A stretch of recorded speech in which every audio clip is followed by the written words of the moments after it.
Here I have ARCHOS Access 101, and today I'm going to show you how to enable Do Not Disturb mode on this device. So first of all, you have to open Settings, then go to the Sound section, Do Not Disturb, and here you have those settings of Do Not Disturb mode. You can change priority allows only here.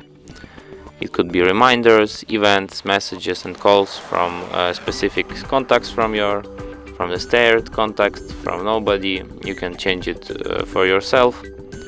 This one goes for messages and calls the same.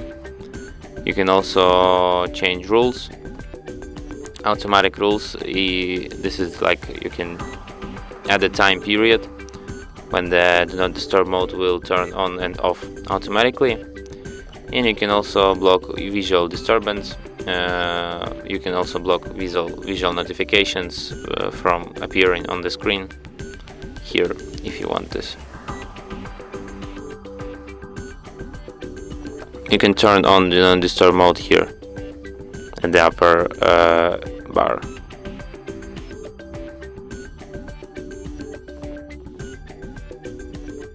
And you can also turn it off here too.